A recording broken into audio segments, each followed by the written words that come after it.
ഭാഷയില്ലാതെ സംസ്കാരവും സംസ്കാരമില്ലാതെ സമൂഹവുമില്ല. ഓരോ വർഷവും ഫെബ്രുവരി 21 ലോകമെമ്പാടും അന്താരാഷ്ട്ര മാതൃഭാഷാ ദിനമായി ആചരിക്കുന്നു.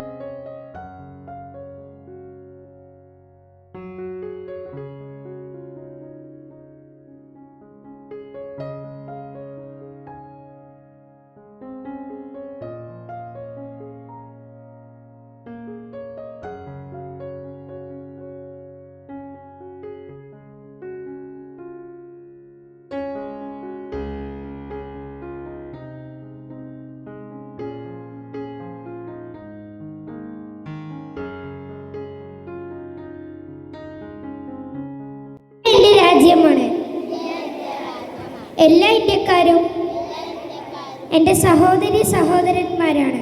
അത് ഇസ ഫാത്തിമ. ഇന്ന് ഫെബ്രുവരി 21 അന്താരാഷ്ട്ര മാതൃഭാഷാ ദിനം. ഇന്ന് ഫെബ്രുവരി 21 അന്താരാഷ്ട്ര മാതൃഭാഷാ ദിനം. നാം എല്ലാവരും ആദ്യമായി പഠിക്കുന്ന ഭാഷയാണ് മാതൃഭാഷ.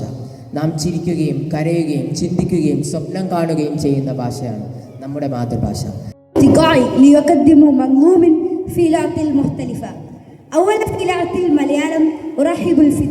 നമസ്കാരം. ഞാൻ ഇന്നിവിടെ ആലപിക്കാൻ പോകുന്നത് ശ്രീ വിനോദ് പൂവക്കാടിൻ്റെ കാട്ടുപൂ എന്ന കവിതയാണ്. ചിതറിത്തെറിക്കുന്ന ചിന്തകളിൽ എപ്പോഴും നിന്റെ ഈ പുഞ്ചിരിയൊന്നു മാത്രം. ചിതറിത്തെറിക്കുന്ന ചിന്തകളിൽ എപ്പോഴും നിന്റെ ഈ പുഞ്ചിരിയൊന്നു മാത്രം. വറഹ്മത്തുള്ളാഹി വബറകാതുഹു. لأجاريهم كلت ظاهر ما فيهم وبدوت شخصا آخر كي أتفهم. أرحب صديقي حفصة. हम सबका है एक सहारा, सारे जग का पालनहारा, सुख दुख का वह है दाता, वही हमारा भाग्य विदाता. Today I am going to recite a poem about Mother Tongue Day. Mother tongue, a treasure true, a bone that ties, a culture anew. ഞാനിന്നിവിടെ അവതരിപ്പിക്കാൻ പോകുന്നത് ശ്രീമതി സുഗതകുമാരി അമ്മയുടെ എന്തുപറ്റി നമുക്ക് എന്ന കവിതയിലെ ഏതാനും വരികളാണ്.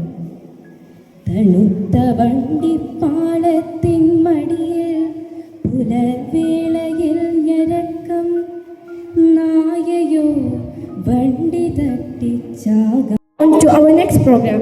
Language is a beautiful way to express our thoughts and connect with people. Today we are going to explore some interesting words. I'm sorry. أنا آسف. मुझे माफ कीजिए. क्षमिക്കണം. And Reha has selected English and the word for her is resign. आज हम बड़े खुशी के साथ हमारे उप प्रधानाचार्य जी हनीसा मैम का स्वागत. सुप्रभातम, गुड मॉर्निंग, सत श्री अकाल, सब्बा खैर, काले वणक्कम. Okay. First of all, let me congratulate, Mabruk, Badai, Abhinandanangal to all the language department for bringing out the wonderful program.